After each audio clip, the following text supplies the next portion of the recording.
Good morning, everyone. It's Yvonne here to do you What's Cracking reading.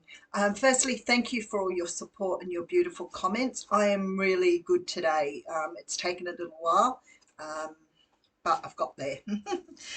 We are going to use the, oh my goodness, I have a brain fart this morning, the Morgan Greer Tarot for your reading today.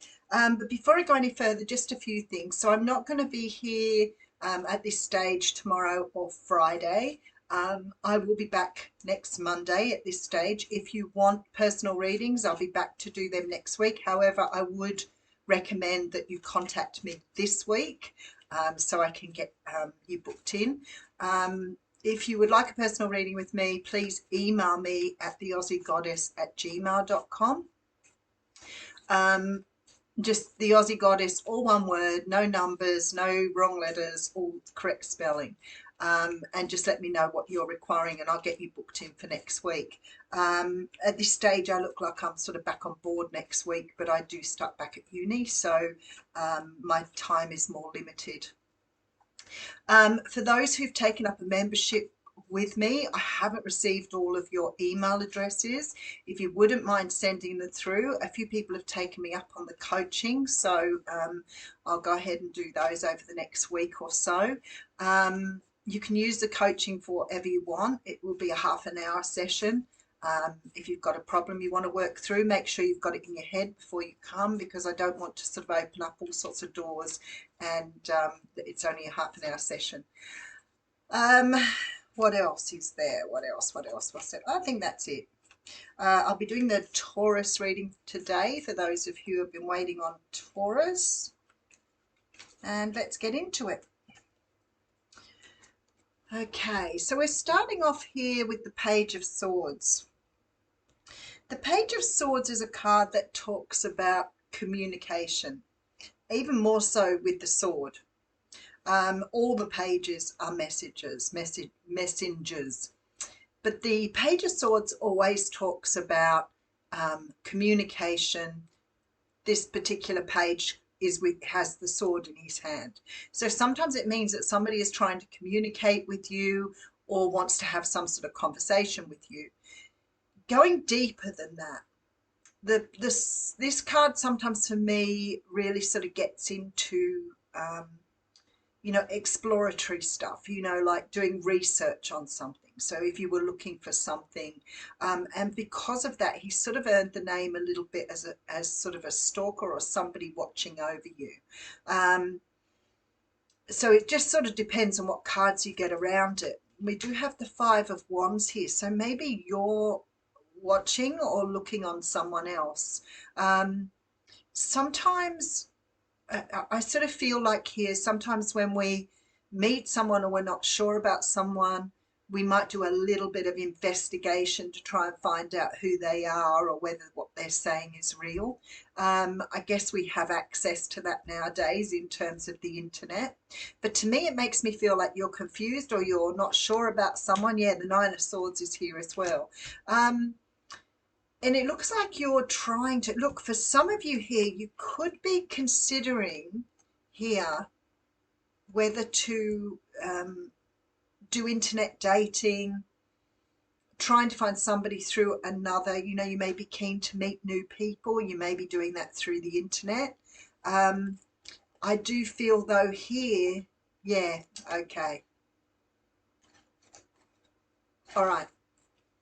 So I feel like for whoever I'm talking to here, whoever this reading is going to resonate with, there seems to be an indication that you're looking for something online. Now, it could be that you've met somebody and you're unsure and you're trying to find something out. But, it sort of brings to mind, when you've had a relationship, and I've sort of been thinking about this a little bit lately. When you have a relationship with somebody and they don't quite, or even a date or two, they don't quite measure up to what they're presenting, or they just don't feel like they're presenting the real thing. And even though the butterflies are going and you're on high alert, you might sort of not really piece things together, especially if you like the person as a person straight up. So just remember, narcissistic people are very, very good at pretending to be something else, and you'll get all the bells and alarms. You will. Those butterflies in your stomach, they're not just excitement. They are something's just not quite right here. So I feel like somehow or another, either you've met someone who you feel might not be true to who they are, or you might know someone. Again, this may not be romantic. I do feel that I'm talking to somebody who's doing this in a romantic sense.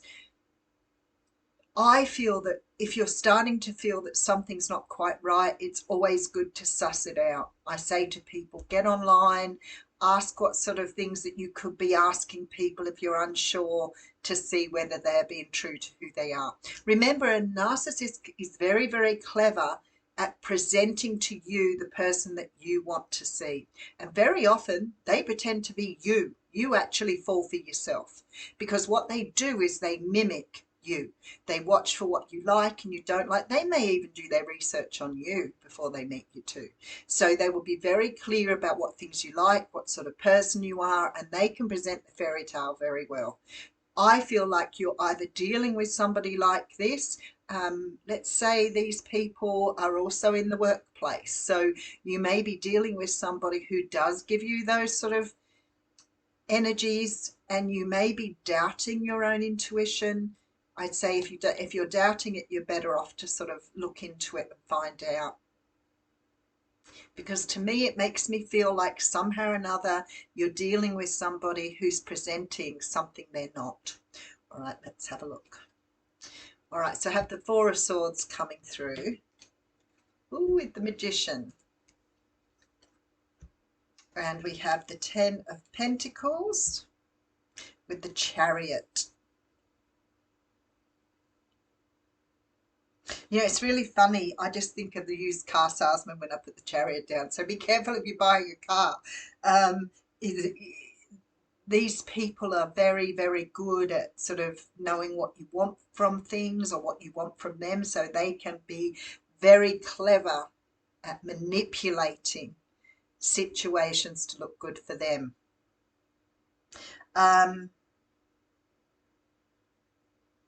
So I feel like somehow or another you feel like you've hit the jackpot with this one. And if it is a car, you might think you've just found the best car in the world and you've hit the jackpot with it. But this Magician here makes me feel like somebody is selling you something that perhaps is not quite what it looks like. So let's just keep going. I have the Three of Pentacles. Maybe you're learning this lesson, because I do have the Nine of Cups here and the Four of Cups. You know, sometimes when you're not aware, like probably when you're younger and you meet people and you're so taken in by that whole feeling of falling in love with somebody so quickly because they've created a fairy tale for you. So you feel like you've met, you know, somebody incredibly good. And then later on, when you get to know them, you start to see the cracks and the faces and the anger bursts and all those sort of things. And you start to realize that that person who presented to you in the beginning is not the person that you have ended up with. So little things will come to mind, like, you know, they might say to you, you might say, I love going to the movies. They say, so do I love the movies. And you're like, I really like horror movies. They go, oh, so do I love horror movies. And then later on down the track, you're like, let's go and see a horror movie. Don't like horror movies. And you're like, hang on a moment, but you told me that in the beginning. You made me feel that way. Don't even like going to the movies. Really? That's what you said you liked. So they're very, very good at understanding what you need and what you want, but those cracks will show. And I always think the first crack that comes is that snap, is that narcissistic rage that seeps through the cracks and sort of surprises you.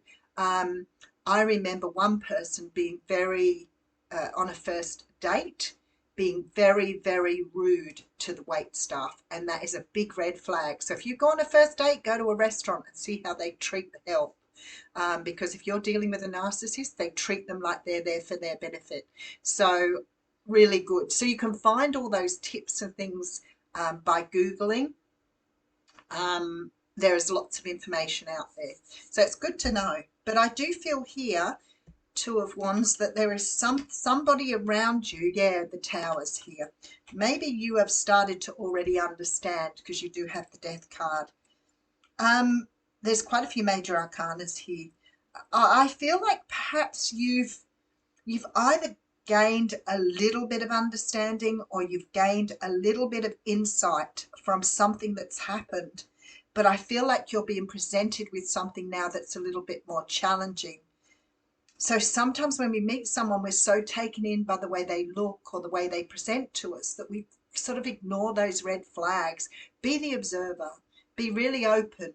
If you're meeting someone, really open. Now, it doesn't necessarily need to be a romantic person. We've all got taken in by the friend who's presented as somebody they shouldn't. Or somebody that they think you want to be friends with. So we've all got taken in, and usually by the time you realize you're quite deep into the relationship or into the situation, these people turn up at work as well. They're the ones who let you take the fall. They're the ones who try to self-sabotage you because they're jealous of you. And remember, the narcissist is always, always, always jealous of you. There is no other way around it. They want to be you.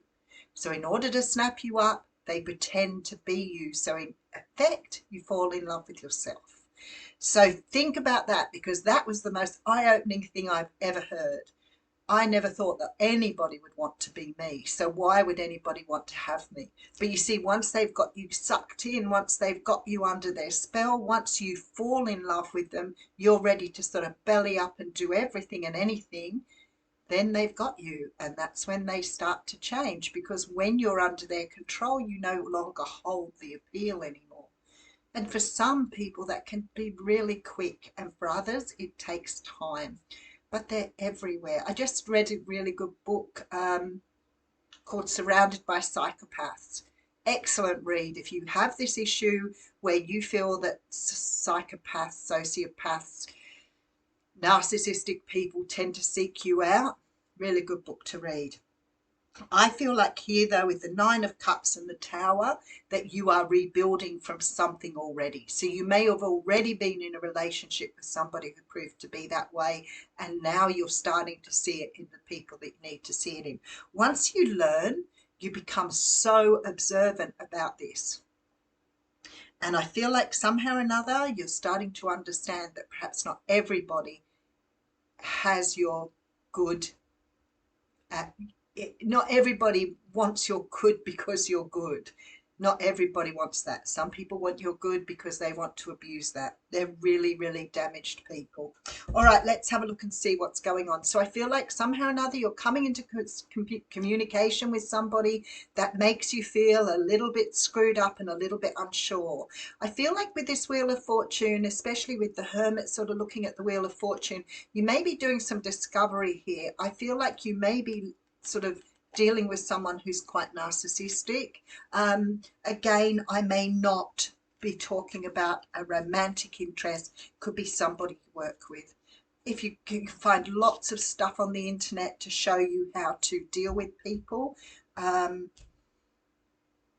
could do a whole hour on that. I could probably do a day, but I will leave you with that. Let's pull an oracle card for you. If this is you, I feel like you've learned a lesson, you've turned a corner, and you've sealed something. You're closing out a cycle here, and that's really cool. All right, I have Healing Waters coming through here. A beautiful little card.